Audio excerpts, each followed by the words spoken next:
Supreme કોર્ટે પણ કીધું કે ન લોકસભા ન વિધાનસભા सबसे ऊंची ग्राम सभा ત્યારે આપણા મુખ્ય વાત કરી કે ગ્રામ સભાનો પાવર છે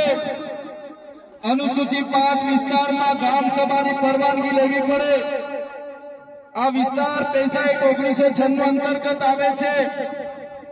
તમારે આ કાર્યક્રમ કરવા માટે તમારે આ પ્રકારનું પ્લાન્ટેશન કરવા માટે ગ્રામ સભાને કેમ જાણ કરવામાં નથી આવી ગામ લોકોને કેમ નોટિસો આપવામાં નથી આવી ગામ સભાની મંજૂરી કેમ લેવામાં નથી આવી એવા સવાલો કરતા વનકર્મીઓએ પોલીસ અધિકારીઓએ ઉશ્કેરાઈ જઈને આપણા 10 થી 15 આગેવાનોને પકડીને બળજબરીપૂર્વક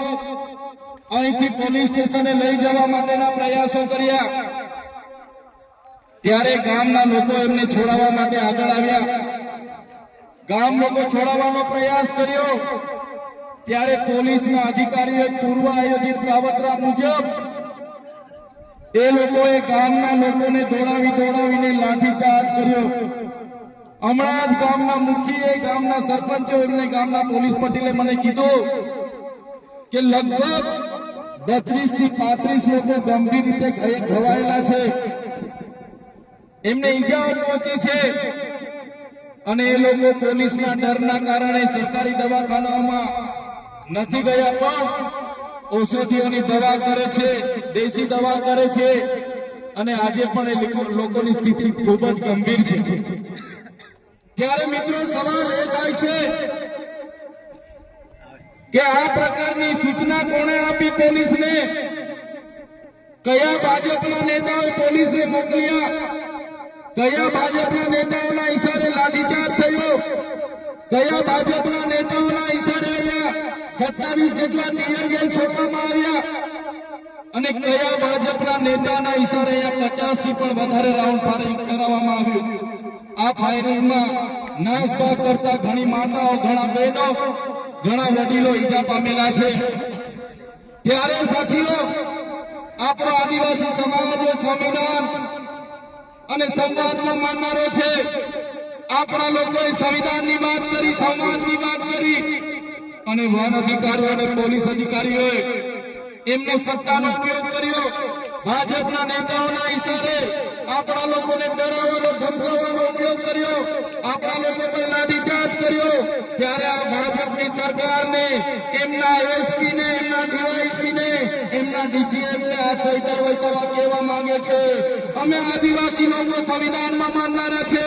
અમે આદિવાસી લોકો સમાજમાં માનનારા છે અમારા આદિવાસી લોકોને તમે છંછેડ છો અમે સંવિધાનને હવે સમાજ સાઈડ પર મૂકીશું એ દિવસે અહીંયા હાર પારની લડાઈ થવાની છે આદિવાસી સમાજનો ઇતિહાસ તમે જોઈ લેજો આઝાદીની લડાઈમાં અમારા ગુરુ ગોવિંદજી લડ્યા છે ભગવાન બિરસા મુંડા લડ્યા છે ટાટિયા નાયક લડ્યા છે ખાદ્યા નાયક લડ્યા છે જલકારી બાય લડી છે મહારાણા પ્રતાપનો ઇતિહાસ જોજો અમારા પૂંજા ભીલ લડ્યા છે ત્યારે આ સરકારોને અમે કહેવા માંગીએ છીએ દેશની આઝાદીમાં પણ રૂપસિંહ નાયક જેવા લોકોએ અમારા સ્વતંત્ર રાજ્યની સ્થાપના કરી હતી દેશના વિકાસમાં પણ અમારા આદિવાસી સમાજે પરસેવો આપ્યો છે લોહી આપ્યું છે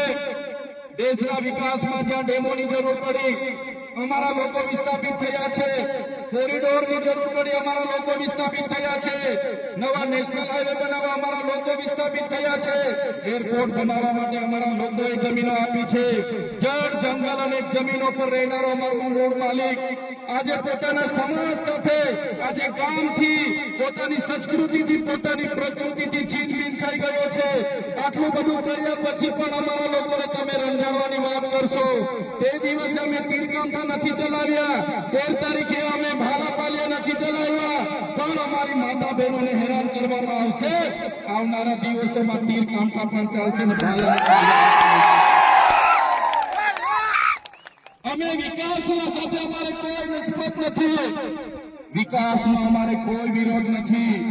પણ આદિવાસીઓના ભોગે વિકાસની તમે વાત કરો છો એને હમણાં અમે સંમત નથી એક બાજુ આઝાદીના 78 વર્ષ થઈ ગયા અમારા લોકો આજે આઝાદીના 78 વર્ષ પછી પણ 2% રોટલાઓ માટે અમારા લોકોને શહેરોમાં મજૂરી કરવું જવું પડે, અમારા બાળકોના શિક્ષણ માટે શાળાઓમાં શિક્ષકો માટે આંદોલન કરવું પડે, સારી શાળા માટે આંદોલન કરવું પડે, પીવાના પાણી માટે આંદોલન કરવું પડે, જંગલની જમીન માટે આંદોલન કરવું પડે, અમારી ખેતીના પાકના ભાવ માટે આંદોલન કરવું પડે, અમારા યુવાનો સાથે જે અત્યાચાર થાય એના માટે આંદોલન કરવું પડે, મારી બે દીકરીઓ માટે આંદોલન કરવું પડે. ત્યારે અમે આ સરકારોને કહેવા માંગીએ છીએ, આ તમારી મનુવાદી સરકાર, આ તમારી સામંતશાહી સરકાર, આદિવાસી સમાજ હવે જાગી ગયો છે. સરકારને અમે કહેવા માંગીએ છીએ, હવે અમારો સમાજ લડેંગે જીતેંગે, જિંદાબાદ મુર્દાબાદ. આગે બઢો, હાય સરકાર, હાય હાય. આવેદન નિવેદન હવે અમે કરવા માંગતા નથી. તમે પાડલિયા ગામ સાથે જે અત્યાચાર અમે કર્યો છે, જો આવનારા દિવસોમાં જે પણ લોકો પર FIR થઈ છે એ FIR રદ કરવામાં નહીં આવે તો આવનારા દિવસોમાં અમે પાલનપુર SP કચેરીનો